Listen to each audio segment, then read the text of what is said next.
Hey, welcome back to another episode of It's a Football Thing. As always, I'm your co-host RJ the Balanced Blue, joined by my fellow co-host and champion mates to unpack this week's hot topic. Rob the Red Devil, Scott the Gooner. In the famous words of the one and only Bon Jovi, we're halfway there.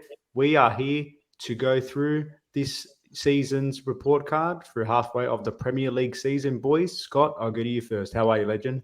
Yeah, doing well, mate. Looking forward to getting into this. Some teams are certainly living on a prayer. Other teams are living on quality football. So let's get into it. How are you? Love it.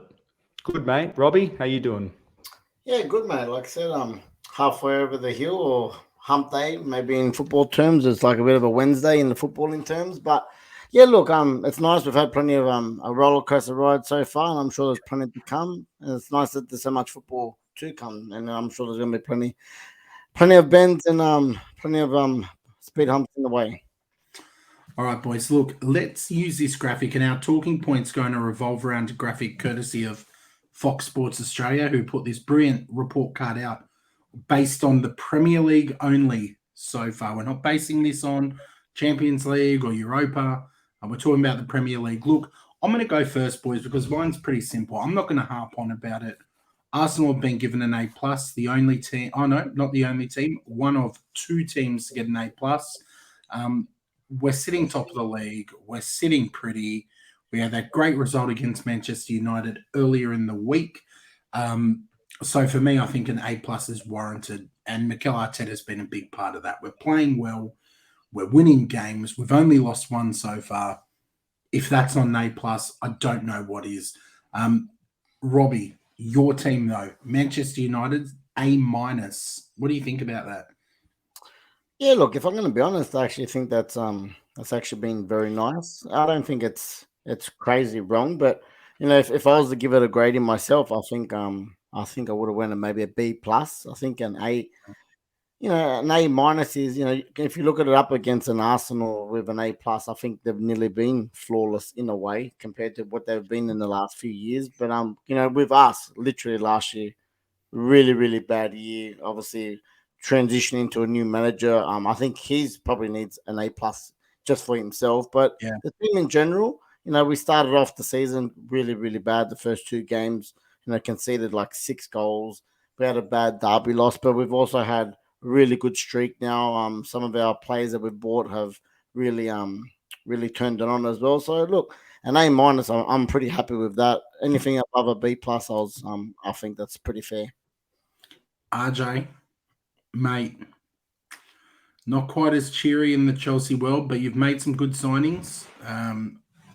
Hopefully for you, things are looking up. They've given you a D-. Too harsh or justified? No, I can understand it, and I just thought I had a bit of a chuckle with the A pluses because the graphics an A+, but perhaps the team Fulham could play different to Fulham, which is slightly a different team in the comp. But why would we let the details get in the way of a good graphic? So Chelsea D-, yeah, they're 10th. It's bad. We know it's poor at the moment. It's a brutal report card because it doesn't really factor in context.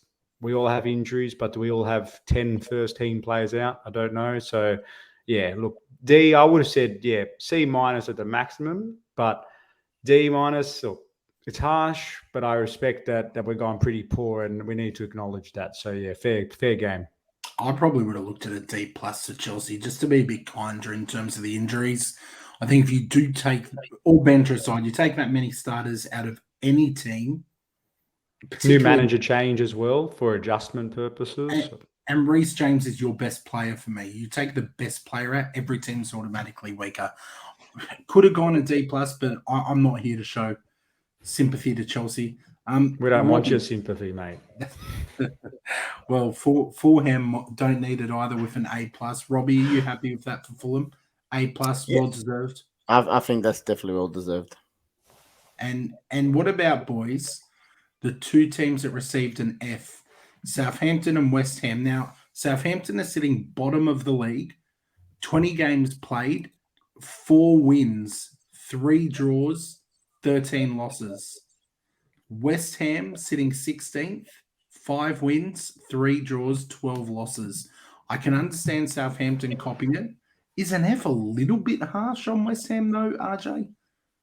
I don't think so. And I think talking about acknowledging context, their team is a lot better on paper than those that are below them at the moment. So it's just contrasting how some teams factor that in. But I think we're asking the question if it's harsh because at the time of writing, they were on the bottom or second to the bottom. So now they had that big win against Everton. It bumps them up to 16th. But at the time of writing, they were in a very precarious position. So, look, F is justified. But then I look at teams like Everton. They are well and truly odds favourites to be relegated, playing really badly and factoring in a few reasons for it. But a D minus, that seems too generous for me on the out, I think. Yeah, fair shout. Robbie, having a look at this report card, are there any other results that really stand out to you for the right or wrong reasons? Yeah, look, I'll go the right reasons. For me, Brighton, a B plus. Also, Chelsea got a new manager, but they lost their manager, and we all know how good Potter was for Brighton. Fair point. They took out Cucurella. They just lost Trossard now, which really hasn't affected the season. They also lost Basuma at the start of the year. So some of their big players, but again, they got better somehow. I think honestly, like they got De Zerbi in, and he's done an amazing job. They're sitting in 6 at the moment. 6. That is for me. I reckon you can nearly even up the B plus. Considering they lost players, they've had a transition with a manager, and they still work their way through that transition to get into the position they're in. I think it's nearly an A minus for me, but a B plus is a bare minimum. I think they've really done well. And 6 for Brighton, mate. If they got a Europa or even a conference spot, that is massive. Huge. RJ, talk to me. Give me one result that stands out, positive or negative. But I just want to say just quickly, I 100% agree with Rob. That was the one that stood out for me. If Brentford's an A, if Fulham's an A plus, then Brighton, surely if all the changes had to be a minimum A for me. That's for Brighton. In terms of other results, I look at it.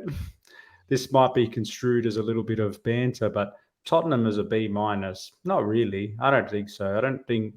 I know where they've put themselves in the running for top 4 and everything at the moment, but have they been playing glorious football? No, I don't think so. And that's not club rivalry sneaking in.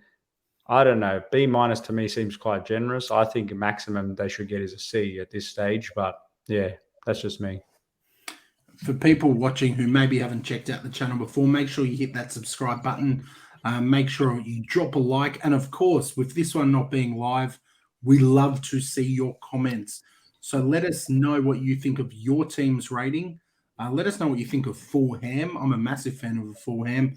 And of course, let us know which ones maybe stand out positively or negatively. For me, I just want to touch on Manchester City.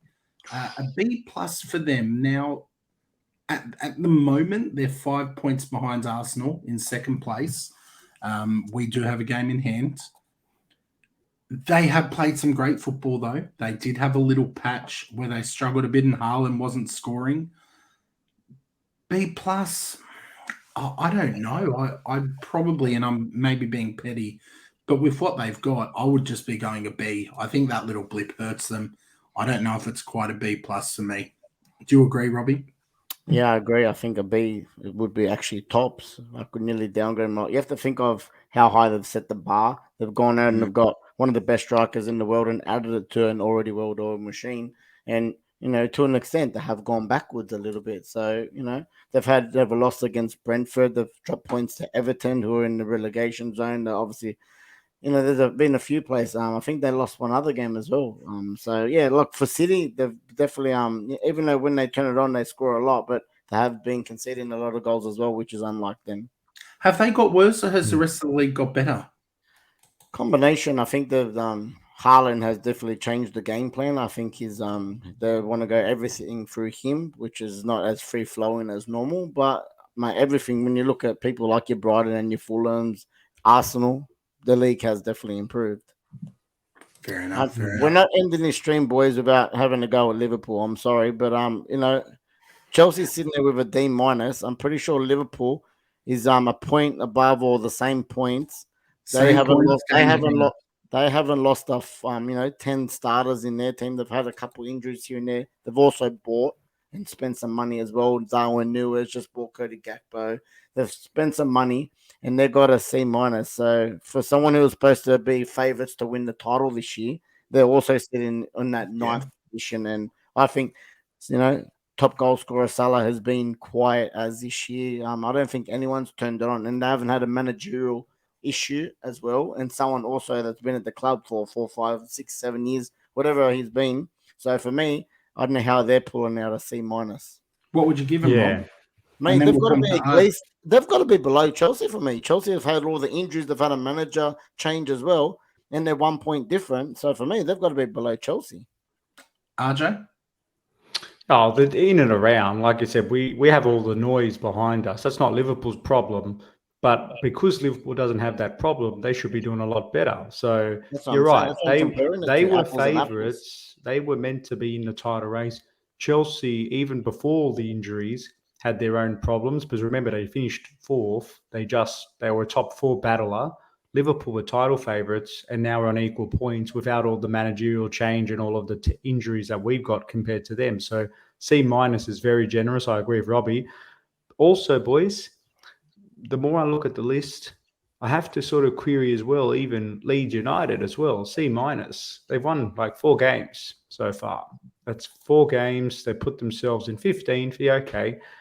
But you know what I mean? Like relative to some of those that are around them, West Ham on the F, how they got a C minus, to me, that seems a bit generous. I think if you've only won 4 games out of 19, and have they lost a lot of players during this season? Like they lost, I know, to Rafinha. That's a big deal for them. Rafinha's, I think they've had a lot of injuries as well. Calvin Phillips. Phillips won as well. But they got well paid for some of these players too, so they should have invested the funds better. I mean, and they haven't performed on the pitch. I think you're bang on the money, RJ. I think both of you are. I would be going a D for Liverpool and a D for Leeds. I mean, I think both of you guys make great points. Was there anything else you wanted to touch on before we wrap up the report cards? Look, if we have time, boys, I might throw one more in there. Just what are you guys' thoughts on the B+ for Leicester? B+? How did they get a B? I can't believe I just completely missed that. We've been calling how Brendan Rodgers is still in the job every game this season, I feel, when they've lost a couple of players too, but compared to where they should be on the ladder, mate, they've been hanging around, just hovering above that relegation zone for the majority of the season. Yeah, that's overshot big time for me. They've only won a quarter of their games. They've won 5 out of 20. So that's shocking for a club like Leicester. Just come off. I'd probably be a C minus. I'd give them Liverpool's grade, to be fair. Mm-hmm. So, RJ, do you have any more you wanted to touch on, Legend? No, it looks pretty good. Obviously, Crystal Palace, this is a whole of season thing. If this was like a trend over the last 5 games, I think you'd see a lot more variation on this list. But overall, I sort of question mark that one. But overall, I think I can live with Crystal Palace on a C minus. Well, there you have it. They are our thoughts and feelings on the half-season Premier League report cards, courtesy of Fox Sports Australia, who produced that graphic. Let us know in the comments what you think about your team's rating, what ratings you might change. Well, Liverpool treated a little bit too kindly in here, like Robbie says. Let us know your thoughts. Subscribe, like, share. It would mean the world to us if you did that. Until then, everyone, take care, enjoy your football, and we will be back on Monday evening. See you then.